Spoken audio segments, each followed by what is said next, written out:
Taller Evangelio de Marcos, el Sermón del Monte de los Olivos, Marcos 13 del 1 al 37. El templo de Jerusalén estaba considerado como una de las maravillas del mundo. No es de extrañar que el discípulo que llamó la atención de Jesús sobre sus grandes piedras estuviera sorprendido. Sin embargo, la respuesta de Jesús le planteó una cuestión inquietante. Si el templo era considerado como la casa de Dios, ¿por qué Jesús dijo que sería derribada? Al llegar al Monte de los Olivos, donde todavía se podía observar el templo, los discípulos, aún inquietos por la afirmación de Jesús y expectantes de cuándo sería el momento en que Jesús, como el Mesías, tomaría el poder del reino, le preguntaron. Nuevamente vemos al grupo de discípulos más íntimos de Jesús, Pedro, Jacobo, Juan y Andrés. Dinos, ¿cuándo serán estas cosas? ¿Y qué señal habrá cuando todas estas cosas haya de cumplirse? En el Evangelio de Mateo muestra algo importante a tener en cuenta para la respuesta de Jesús. Dinos, ¿cuándo serán estas cosas y qué señal habrá de tu venida y del fin del siglo? Los discípulos asociaban la destrucción del templo con la venida del fin del siglo, que en realidad era lo que les importaba. Es cierto que la destrucción completa del templo se realizó en el año 70 después de Cristo, pero la respuesta a los sucesos no se refiere a este periodo, lo cual efectivamente fueron muy trágicos para los habitantes de Jerusalén. Algunos interpretan esta escritura como que Jesús se refería al tiempo de la destrucción del templo, pero esto es imposible por una serie de detalles.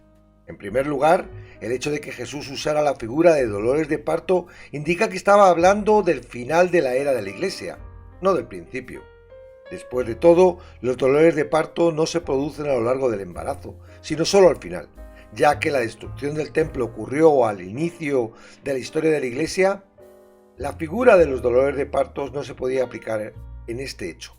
Segunda, el Señor indicó que era necesario que el Evangelio se predicara ante todas las naciones, algo claramente que no había sucedido en los años 70 después de Cristo. Tercera, Jesús habló de la abominación desoladora, la profanación final del anticristo en el templo durante un periodo justo antes de la segunda venida.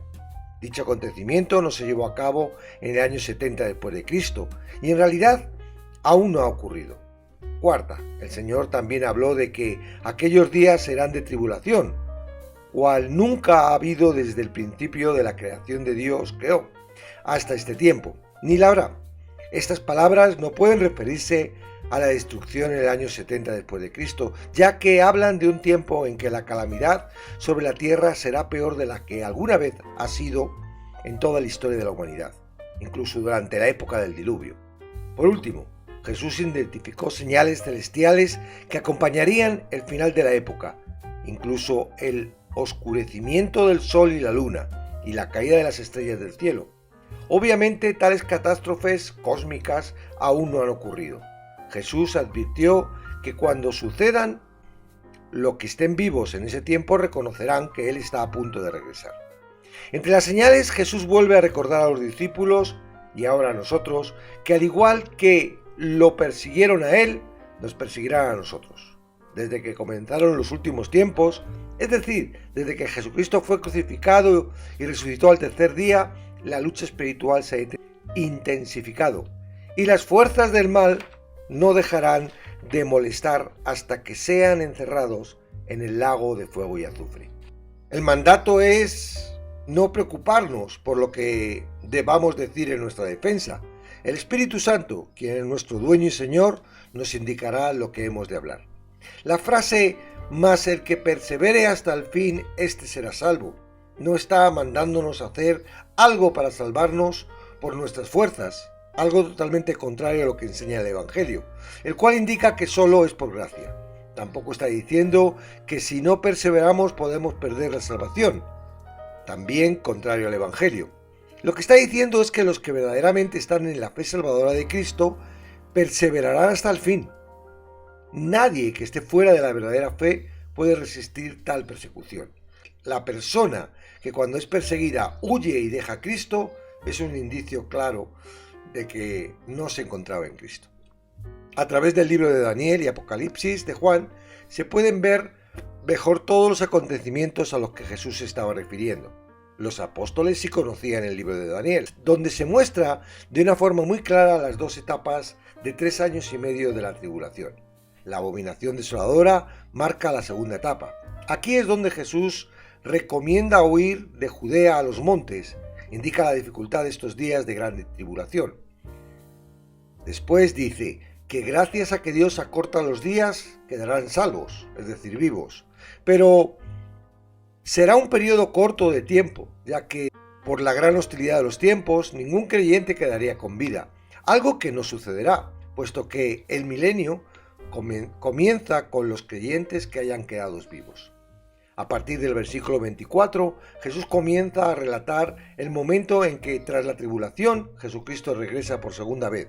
Indica algunas señales que luego serán mostradas por Juan en el libro de Apocalipsis. El sol se oscurecerá y la luna no dará resplandor y las estrellas caerán del cielo.